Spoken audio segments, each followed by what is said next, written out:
नमस्कार विद्यार्थियों। GK series में आप सभी का हार्दिक स्वागत है, अभिनंदन है। जैसा कि आपने थंबनेल में देख ही लिया होगा कि आज का हमारा क्या टॉपिक रहने वाला है, हम किस टॉपिक पे आज बातचीत करने वाले हैं, किस टॉपिक की हम आज चर्चा करने वाले हैं।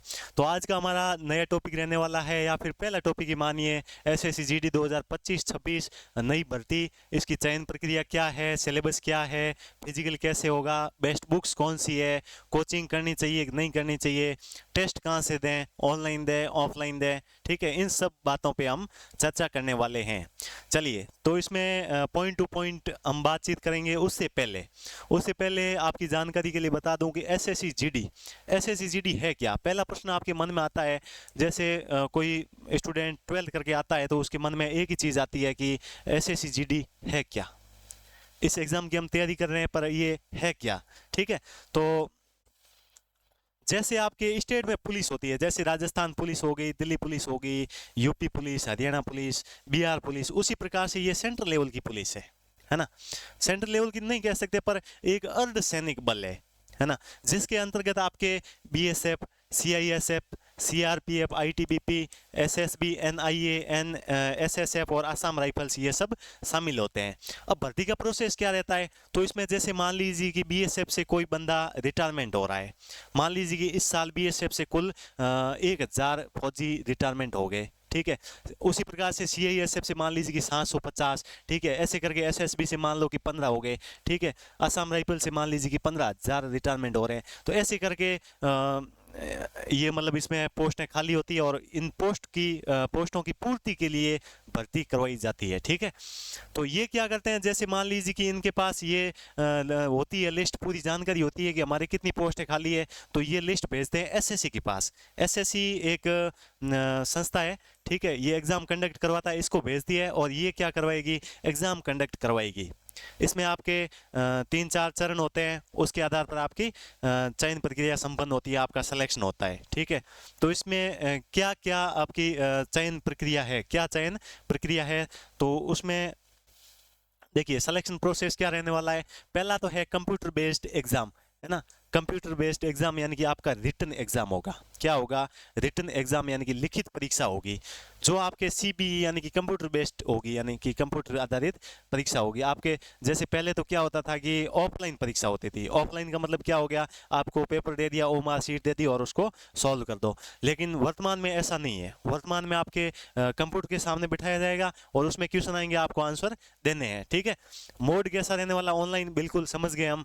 टोटल मार्क्स कितने हैं, 160 नंबर का पेपर होने वाला है, जिसमें आपके 80 क्वेश्चन है, यानी कि 80 इंटू 2 बराबर कितने हो गए, 160। यानी कि आपका एक प्रश्न है वो 2 नंबर का रहने वाला है। ड्यूरेशन का मतलब हुआ समय, आपका समय कितना है, 60 मिनट, यानी कि 1 घंटे में आपको कितने क्वेश्चन अटेम्प्ट करने हैं, 80 क्वेश्चन।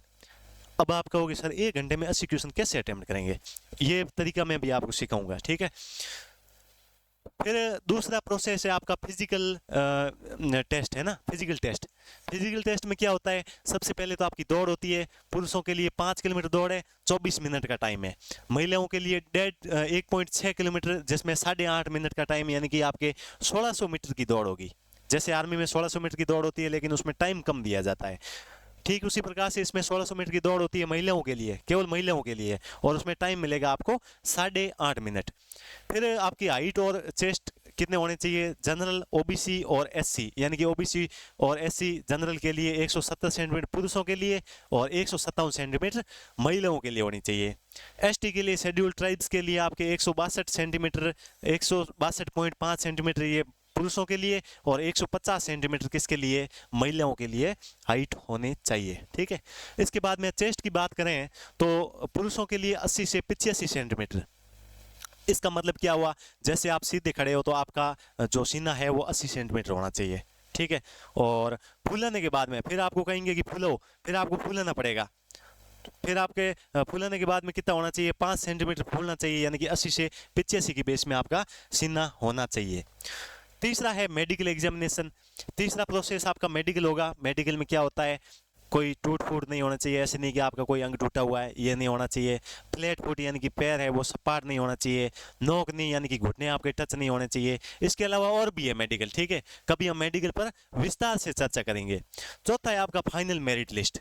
वो है आपके based on CBE marks only, यानी कि आपके जो कंप्यूटर बेस्ड एग्जाम हुआ है, ऑनलाइन एग्जाम हुआ है, जो आपकी लिखित परीक्षा हुई है ना, उस आधार पर आपका फाइनल सिलेक्शन होगा। ठीक है, फाइनल लिस्ट किस आधार पर निकाली जाएगी, वो आपके जो लिखित परीक्षा हुई है उस आधार पर निकाली जाएगी। ठीक है, अब देखिए SSC GD आपके एक एग्जाम नहीं बल्कि एक युद्ध की तरह है। किसकी तरह है? युद्ध की तरह है। और किसी भी युद्ध में जाने से पहले हमें किसकी आवश्यकता पड़ती है? जैसे मान लीजिए कि कोई राजा महाराजा है, वो युद्ध क्यों लड़ते थे? क्योंकि उन्हें अपने देश की, अपने राज्य की प्रजा की रक्षा करनी होती थी, या फिर दूसरा उद्देश्य उनका राज्य का विस्तार होता था। ठीक है, तो वो मतलब ऐसे तो जाते नहीं कि जाके कुश्ती करके और वो युद्ध जीत जाएंगे। तलवारें, भाला वगैरह सब लेके जाते थे, हथियार लेके जाते थे। ठीक उसी प्रकार से आपका SSC GD भी एक युद्ध है ना, और ये युद्ध हमें किताबों से लड़ना है। ठीक है, और किसी भी युद्ध में जाने से पहले हमें किसकी आवश्यकता पड़ती है? तो वो आवश्यकता पड़ती है आपके हथियारों की। किसकी? हथियारों की।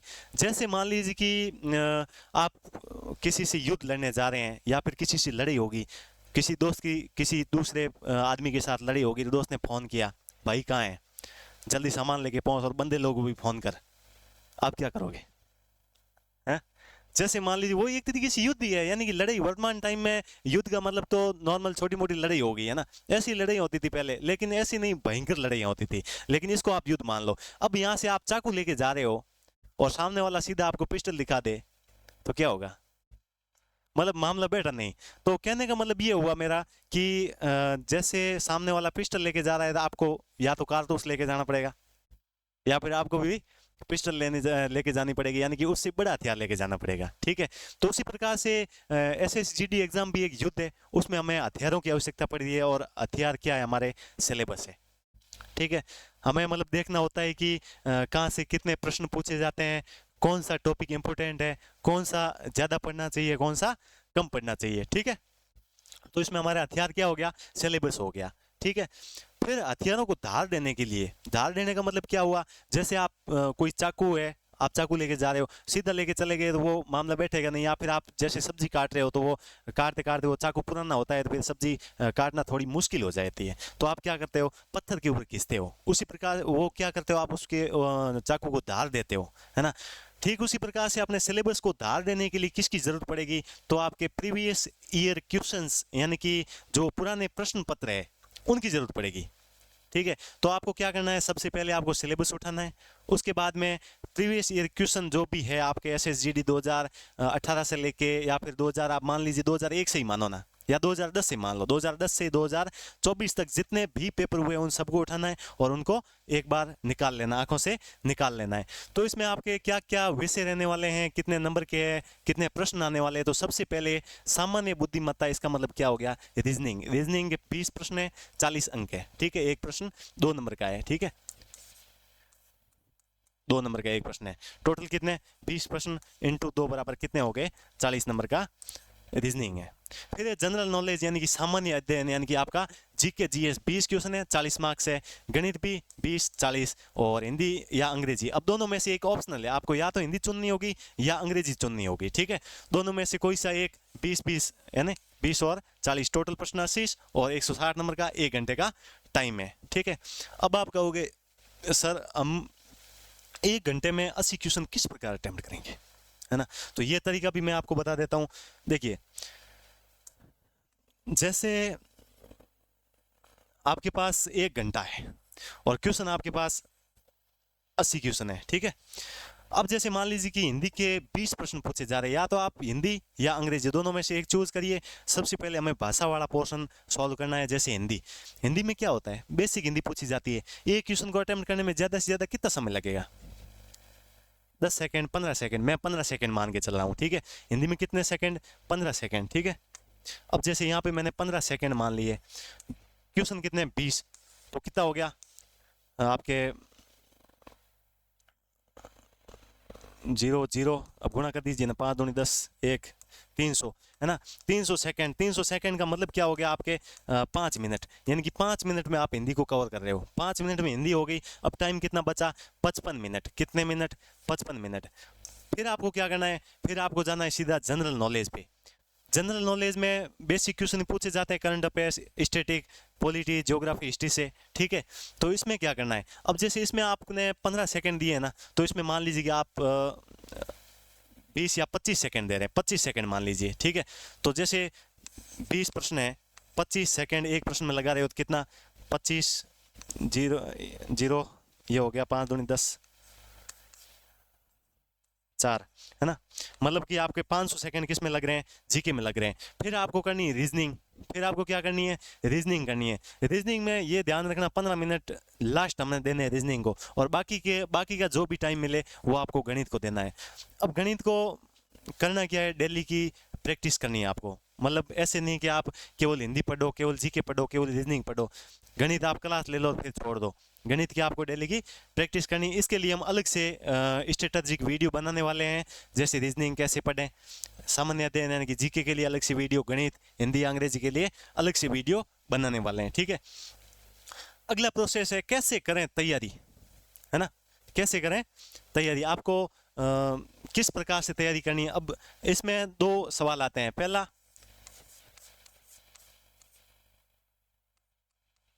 ऑफलाइन, ऑनलाइन या फिर सेल्फ। पहला ऑप्शन क्या है, या तो ऑफलाइन कर लो, मतलब कि कोचिंग, है ना। पहला है कोचिंग, कोचिंग में ऑफलाइन, ऑनलाइन या फिर सेल्फ स्टडी। तो इसमें आप क्या कर सकते हैं, अगर आप 12th करके अभी आए हैं, अगर आप बार बार फेल हो रहे हैं, आपने 1-2 एग्जाम दिए उसमें फेल हो रहे हैं, तो आपको एक बार कोचिंग कर लेनी चाहिए, ठीक है। चाहे आप ऑफलाइन करो चाहे ऑनलाइन करो।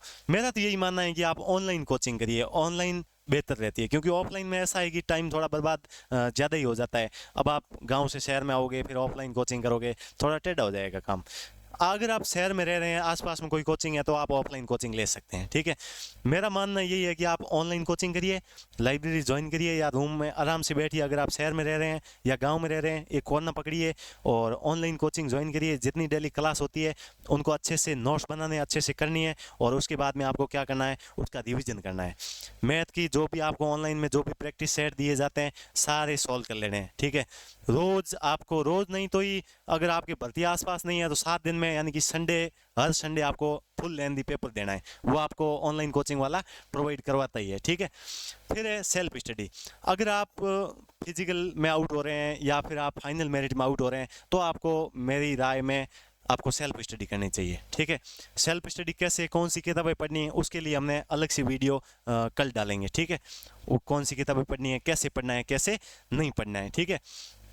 बाकी मेरा तो यही मानना है कि आप अगर आप ऑनलाइन कोचिंग कर रहे हैं तो एक कोना पकड़िए, चाहे लाइब्रेरी का हो चाहे घर का कोना हो, ठीक है। वो कोना पकड़ना है और आपको अच्छे से क्लासें लेनी है। 3-4 घंटे की क्लास चलती है और 3-4 घंटे आपको रिविजन में समय देना है। जैसे मान लीजिए कि आप एक हिंदी की क्लास ले रहे हैं, एक हिंदी की क्लास ले रहे हैं, एक जीके की क्लास ले रहे हैं, एक रीजनिंग की और एक मैथ की क्लास ले रहे हैं, मैथ की क्लास ले रहे हैं, मतलब कि आपके कितने घंटे की, 4 घंटे की आपके क्लासें हो गई, 4 घंटे की आपकी क्लासें हो गई। 4 घंटे क्लास लेने के बाद में आपको 4 घंटे करना है रिवीजन। अब मैं ये नहीं कह रहा हूँ कि आपको 4 घंटे ही करना है, आपकी जितनी क्षमता, आप चाहे 12 घंटे ही रिवीजन क्यों नहीं करो, ठीक है। तो आपको करना है रिवीजन। रिवीजन किसका करना है, अब जैसे हिंदी में जो क्लास में पढ़ाया जाए वो आपको पढ़ लेना अच्छे से। उसके बाद में कल हमारा, यानी कि कल आपका एक बुक लिस्ट का वीडियो आने वाला, उसमें जो मैं किताबें बताऊंगा, उस किताब में से जो भी अन्य है, यानी कि आपको ज़्यादातर तो क्लास में लिखवा दिया जाएगा, लेकिन जो अन्य बाकी जो बच्चे हैं उन सबको उसमें से नोट डाउन कर लेना है और अच्छे से पढ़ लेना है। फिर आपका इसका टेस्ट लगाना है। जीके में जैसे क्लास में लिखवाया उसको अच्छे से रट लो, और एक आपको क्वेश्चन आंसर की प्रैक्टिस सेट की जो प्रीवियस ईयर क्वेश्चन की जो किताब है वो साथ में रखनी है, ठीक है, और उसको अच्छे से सॉल्व कर लेना है। रीजनिंग का भी यही करना है। रीजनिंग में एक ही काम करना है, जो आपको शीट दी जाती है ऑनलाइन क्लास में, चाहे कोई भी कोचिंग हो, ठीक है, उसको सॉल्व कर लेना है। और मैथ का भी यही रहने वाला है, ठीक है। तो ये थी आपकी स्ट्रेटजी, कैसे तैयारी करनी है, कैसे नहीं करनी है। और बाकी हमारा ऑनलाइन कोर्स है वो अभी चल रहा है, न्यू बैच है वो आपके 15 तारीख से स्टार्ट होने जा रहा है, आप भी ज्वाइन कर सकते हैं। इसकी जानकारी हमें हमारे डायरेक्टर सुरेंद्र जी सर देंगे, ठीक है। तो मैं आमंत्रित करना चाहूँगा सुरेंद्र जी सर को कि वो मंच पर पधारें और स्टूडेंट्स को कोर्स की जानकारी दें। धन्यवाद। पधारिए सर।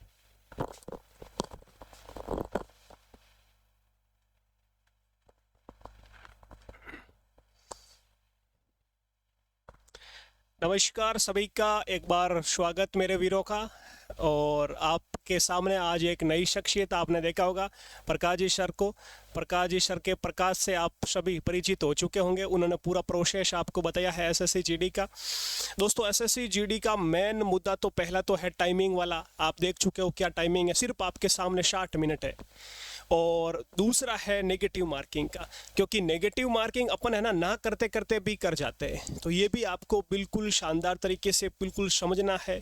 जितना प्रैक्टिस दोगे आप प्रैक्टिस सेट, और जितने आप थ्योरी पढ़ोगे धीरे धीरे, यदि बहुत शानदार ऐसे आगे बढ़ते जाओगे तो आप बिल्कुल इस सबसे परिचित हो जाओगे। ठीक है, अब रही अपने कोर्स की बात, तो देखो कोर्स का मैं एक बार वापस आपको इन्फॉर्म कर दूंगा। उससे पहले मेरा मानना है कि अभी तक वैकेंसी भी आपके सामने आई नहीं है, नई नोटिफिकेशन भी नहीं है, तो अपन प्रैक्टिस सेट लाते हैं यूट्यूब पर। ठीक है, जीके का भी, हिंदी का भी, बाकी सब्जेक्ट का भी चलेगा। और जल्दी वैसे कोर्स भी लॉन्च करने का सोच रहे हैं, तो उनका जो भी प्राइस है एक बार आप कमेंट में कर देना, बाकी हम आपको बता देंगे, बिल्कुल नाम मात्र रखेंगे। ठीक है, वापस इन्फॉर्म कर देंगे कोर्स का। और प्रैक्टिस सेट आप देखना, प्रैक्टिस सेट आप देखोगे ना हमारे पढ़ाने का तरीका वगैरह, तो आपको लगेगा बिल्कुल कि हाँ इनसे पढ़ना चाहिए हमें डिटेल में। बाकी शानदार तरीके से जो प्रोसेस है बता दिया सर ने।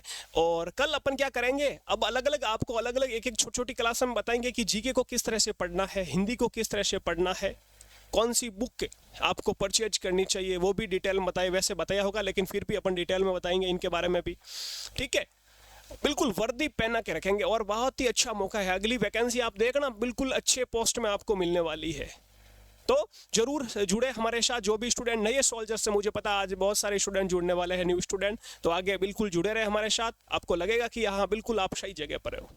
ठीक है वीरो, तो कल फिर मिलते हैं अगली क्लास में। ख्याल रखें अपना, और बिल्कुल चैनल सब्सक्राइब कर लेना। कल फिर अपने 8 बजे एक क्लास आती है जीके वाली, वो भी मिलेगी, बाकी दिन में भी क्लास मिलेगी। ठीक है जी, जय हिंद।